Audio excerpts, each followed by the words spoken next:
Yo, what is up, everybody? It is I, your sadistic spirit guide, Yokai Poppy Wolf, back at it again. It's been a long time since I did Boruto review. I didn't do it for 2 weeks. Last week I got sick. The week before I didn't think the episode was important enough to cover because I didn't watch it. It looked like it was just going to be a filler episode.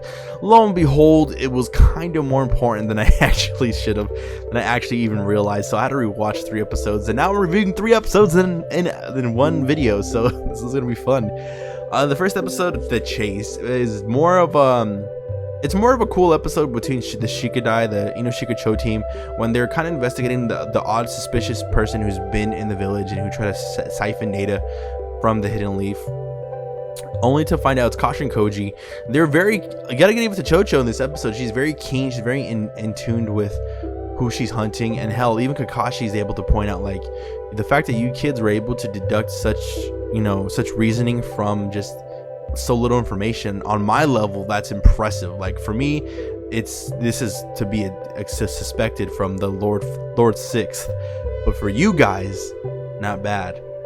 And Kashin Koji does a big goose chase when he makes them believe that he's getting on the train, when in fact he was sneaking into a room where he fights Kakashi, and Kakashi even notes that, damn, this man is on a different level. He's pretty powerful, and not just powerful, he's strategic. You gotta remember, being powerful is one thing. Having the power to be full force and just like march down people it's something like Boro. But when you have strategy, when you have and I think we gotta give it to Kashin Koji, his strategy of fighting is always one step ahead, or always thinking of everything around him. He's truly a shinobi when he fights, despite being told he's not a shinobi, or Kara being very anti-shinobi. He truly shows why he is a shinobi in all regards of the fighting. The episode The Chase really ends up with that, with Kashin Koji being pushed out of his little hideout, them finding information on him, and him going back to Amado, and them kind of sneaking out, him going to go fight and confront Jigan, while Amado goes and seeks asylum for the Hidden Leaf. The next episode is more of Amado playing his hand as he takes Shikadai, puts a bomb on him, and tries to leverage his freedom and his asylum. That way he can hopefully get it from the Hidden Leaf, and honestly, that's all he wants. He's able to talk to Naruto, and he's able to explain a little bit of stuff. And it comes at a perfect time too, because during this episode, we find out that Kawaki really needs a replacement arm quick, or he needs it. He just needs it right now, or his body's gonna start failing on him. So there's that going on with him. And so with the news of Amado being in and seeking asylum, and Shikadai is in danger and all that, really pushes Shikamaru to act accordingly and act very ferociously when it comes to Amado's well-being and whatnot. But it's really good to see Shikamaru lose composure. I mean, it's not good, he's a ninja, he's supposed to keep composure, but it is nice to it's very nice to see that even as a profound ninja as him can lose composure when your children are on the line. And yeah, so it's a good episode seeing Amado show them the recording of Jigan and Kashin Koji fight. Really does kind of show his hand a little bit, showing them look, this is the information I have. I'm willing to give you guys more information if need be. Just grant me what I need. Give me that asylum. Let me know I'm a citizen of the Hidden Leaf and that I'm safe here. And then the next episode carries on with huge exposition on everything that's going on with with Boruto, with Kawaki, hell, with Jigan himself, exactly what the Otsutsukis are, and just big confirmations on everything that we really needed to know. And we get it, and we really just get it. We get it, everything. Turns out that Otsutsuki's are aliens, something that I think everyone's kind of unknown. They're from another dimension. They're like these ultra-terrestrial beings. They just come from a different realm. They literally siphon planets. These people are like Galactus times 2, well, divided by 2, and they're just siphoning planets, and they move on to the next one.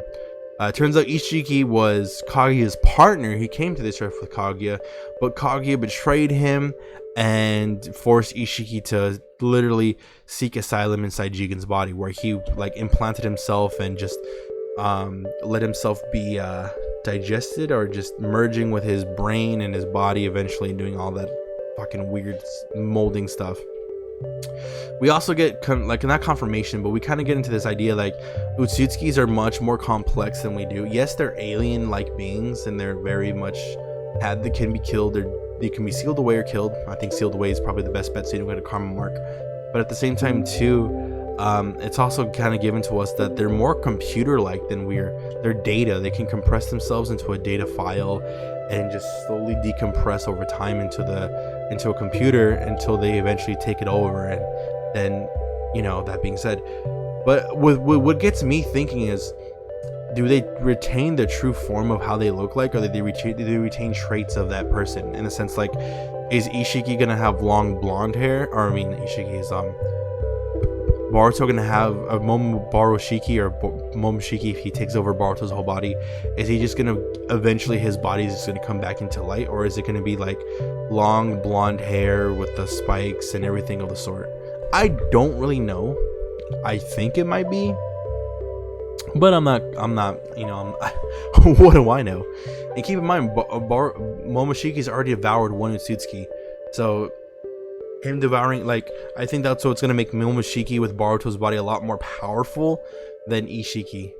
But again, this is just, we know Ishiki by himself is just is on a different level than Momoshiki.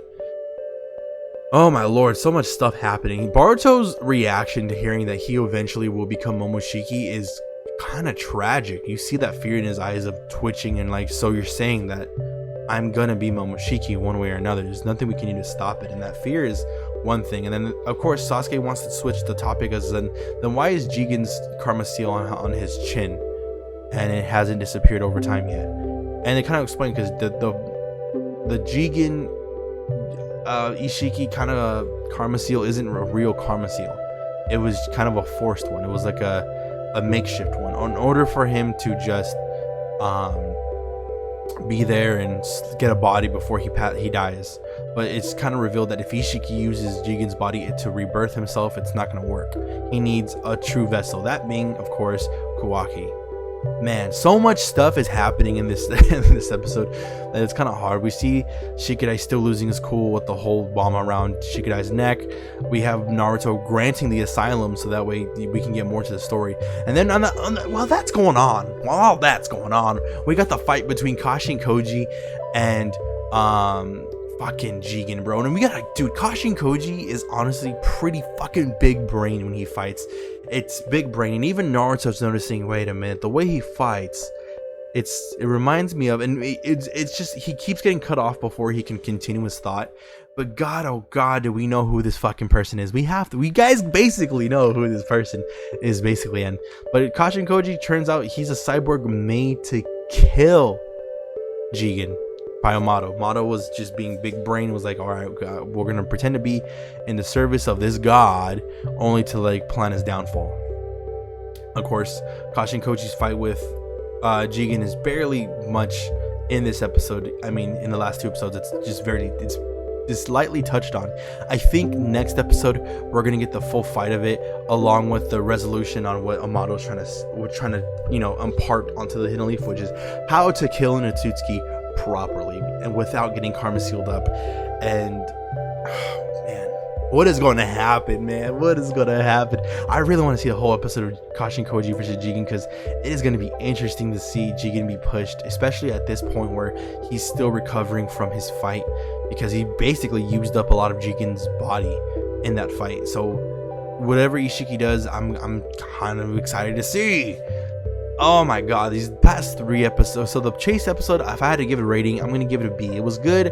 It surprised me of how good it was, and there's a lot of moments in it that I was like thinking, you know what, Inosuke Cho, this generation is pretty profound. They got a lot going on for them.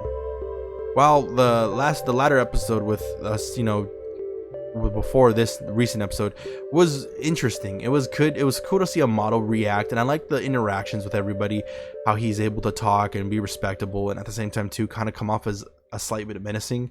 It was good. So I give that one a B+, because it was cool seeing Amado kind of play his cards, and it's kind of like a poker game. Like, you don't know what your opponent has, so you're only gonna like lead them on much enough to, because you have a good hand, but you need them to buy into it so that way they can keep going. And then, of course, this episode just giving us huge exposition, letting everyone know that yes, this is what Otsutsukis are. This is how they rebirth themselves, and how much you guys need to know about them before you guys even go back into a fight with Jigan. Oh my god, so much stuff, guys. That being said, this is gonna be it for your boy. These last 3 episodes have been insanely good, man. You gotta give it up to Boruto. Just still knocking out of the park. Again, this last episode is A+ for me. Like, seeing all this exposition be like told to us, and then giving us confirmation on who's who and how we're doing this, and eventually what will be the fates that'll happen to our characters. Yeah, impeccable, guys. This is gonna be it for your boy. It is I, Sadistic Spirit Guide Yokai Poppy Wolf, saying peace out, peace and love, guys, and adios.